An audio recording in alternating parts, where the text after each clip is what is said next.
Hey, my name is Katie Pijanowski, and I'm a certified life coach and motivational speaker, and I'm here to help you unlock your true strength so you can create the life of your dreams. I teach you my best tips to master your mindset, create confidence, and empower yourself to take back your life. It's your time. This is the Mind and Body Strong podcast.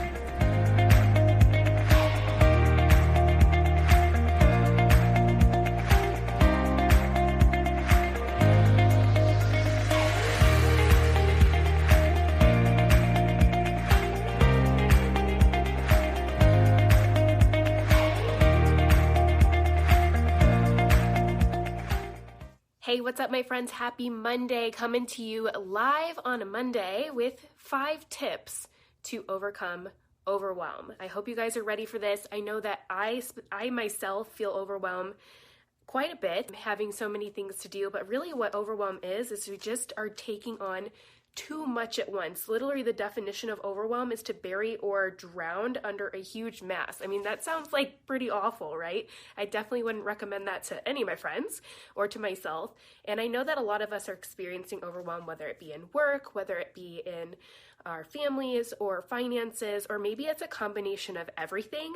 And we just need to break it down so that we can tackle it one thing at a time. So I have 5 tips for you to help you with overcoming your overwhelm. And I want you guys to let me know if you're watching this live or you're watching the replay. Give me a like, give me a heart. Let me know where you're tuning in from. And I want to hear at the very end what your favorite tips are. Okay, we've got number 1, tame your to-do list. So my tip is just get rid of it. Just get rid of the to-do list, because that's kind of what's causing a lot of the overwhelm. If we just write out everything that we think we need to be doing, oftentimes we're just we don't know where to start. So what I recommend is, instead of having this really long to-do list, maybe write it all out, but then schedule it in your calendar. That way you know that you have designated time throughout your week in order to get things done. And then you can notice, oh, okay, maybe this week I will not do this one task. I'll move that to next week because I don't have time. And you can really prioritize what is most important to you so that you can get the most important things done now and put your time and focus into the things that matter and that are going to move you forward. So if you're one of those people who loves the to-do list, write it out, but then actually schedule it in your calendar. That's going to take it a step further. So that way your brain literally is going to relax because you have scheduled in time to get all of these things done. And it's going to make a huge, huge difference. Number 2, one day at a time discipline. So this is kind of like blinders on mentality. Making sure that you're just doing one thing at a time. I think when we get overwhelmed, we're just thinking about all of the things we have to do. I do this often when maybe I have a lot of emails in my inbox that I need to get through, and I know that I have some other things coming up in my day that I want to prepare for. And if I'm thinking to myself, oh my goodness, I'm never going to get all this done, that's where the overwhelm and the anxiety comes in. So instead, I reframe my mind to say, I can do anything one step at a time. And I just chunk down those bigger things so that I can tackle them little bit by little bit by little bit, and celebrating every step of the way. I definitely want to encourage you to do that for all my perfectionists out there like myself. I'm a recovering perfectionist. Just know that you have to celebrate along the way. I think oftentimes we can get in this frame of mind of just get one thing done and on to the next, and we don't even take time to celebrate all we've done. So that's a really important thing too. Number 3, hire help or delegate. So you guys, we can't do it all. We don't have time for everything, but we do have time for the most important things. So that's where scheduling in time for things that you need to get done can be really helpful. I know I had one of my clients who felt like she was doing it all. And so what she did was she wrote out some different home chores that she needed done, and she put it by the front door, and that way her husband and her family could go up to the list and just mark off the things that they wanted to do, and she could see that things were getting done. They were contributing, so she delegated some of that work off to them. This is another thing you can do with work, with family, with all these things. Or maybe you're running a business and you need to hire a virtual assistant to take a few hours off your day. Just think about even just 1 hour a day. what that can do for you. I personally have a virtual assistant that helps me edit my podcast and to schedule it and send out an email, and it saves me so much time and stress to be able to hand over that one thing to my team. So think about where you can delegate things, where you might be needing to hire help, and that way you can spend your time doing the most important things to move yourself forward towards achieving your goals and your vision. Number 4, check in on the positive intention of overwhelm. So overwhelm, we experience this as a negative emotion, right? But with any negative emotion and with any positive emotion, there's really this intention behind it. And I specifically want to talk about negative emotion as being a positive intention behind that. A lot of times it's just to keep us safe, but I have written down that it could be a pattern for us to create that we've created to manage fear.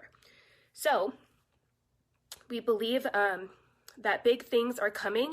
So what if we looked at overwhelm as like big things are coming, and like this anxiety feeling, this overwhelm just means that I'm like about to step into something really great. So that's a reframe that you could do. Yeah, so that's what I wrote down for that one. And it's, again, all about reframing your mind and checking in on the positive intention that overwhelm might actually have for you. It might actually just mean you need a break. It might need, again, that you need to go back to that step number 3, that you need to delegate or hire help because you can't do it all on your own. And letting down that, like, for all my friends out there, that strong girl or strong man, like, personality mentality, drop it. It's not helping you. It's not serving you. It's not serving anyone else around you when you are burnt out, tired, and overwhelmed. Hire help. Ask for help. Yes. Okay. Number 5 then is hire a coach or mentor. You guys, I cannot say enough about the experiences that I've had over the past year and a half investing in coaching, because I had someone in my corner who believed in me and who was keeping me accountable for the things I said I was going to do. We oftentimes have so many big dreams and goals and visions, and that's great, but if we're not actually taking actionable steps towards making those a reality, then we're just going to find ourselves a year from now and be in the same exact spot. So I really highly encourage you to hire a coach or mentor for whatever you're trying to accomplish, whether it be training for your half marathon, hire somebody to help you with that. Or if you're working into intuitive eating and accepting your body, I can help you with that. Send me a direct message. I'd be happy to chat with you about that. Or just being able to step into this new version of you, whether you're starting a business, you could do this.